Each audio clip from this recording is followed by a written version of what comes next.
Ada dua jenis pembangunan infrastruktur. Pertama adalah infrastruktur statis dan yang kedua adalah infrastruktur dinamis.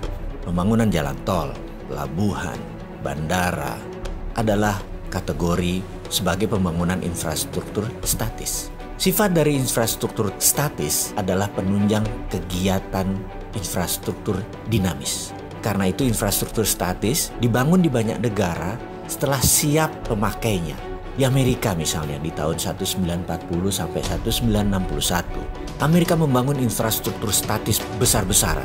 Tujuan utamanya adalah menyediakan pemanfaatan untuk industri otomotif Amerika. Mereka membangun jalan lebih dari 25.000 km. 9 dari timur ke barat, 11 dari utara ke selatan, dan terus dibangun akar-akar jalan tersebut. Apa yang terjadi adalah industri otomotif mereka tumbuh di atas 15% per tahunnya. Sisi lain negara Cina membangun infrastruktur statis di awal tahun 90-an hingga tahun 2010. Hanya sisi timur negara tersebut yang dibangun, kemudian baru ke arah tengah.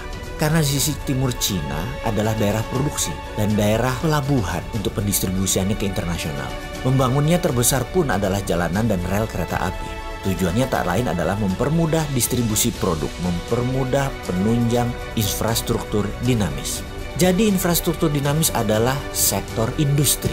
Seperti Amerika membangun industri hulu penyediaan bahan baku, menyediakan untuk pabrik-pabrik otomotif mereka, pabrik pengolahan biji besi, steel foundries, kemudian juga produksi perminyakan mereka, gasolin untuk bahan bakar mobil tadi. Industri pangan, itu semua dikatakan sebagai infrastruktur dinamis karena tujuan disebut dinamis adalah bergerak mengikuti kebutuhan pasar. Seperti juga sisi lain Cina. Cina membuat peraturan mendukung infrastruktur dinamis dengan peraturan yang super bebas. Cina boleh meniru, melakukan imitating. Cina di tahun 90-an, 2000 masih dikatakan sebagai imitating country, negara peniru. Sekarang Cina disebut innovating country, negara pencipta. Kita semua tahu kata-kata bijak dari bini sepuh kita yang mengatakan Allah bisa karena biasa. Jadi setelah biasa meniru, mereka sekarang mengerti apa yang terbaik dan setelah itu menciptakan produksi baru yang kreatif dan inovatif. Itulah Cina sekarang yang membangun infrastruktur dinamis terlebih dahulu baru infrastruktur statis. Demikian juga infrastruktur Amerika. Dinamis dulu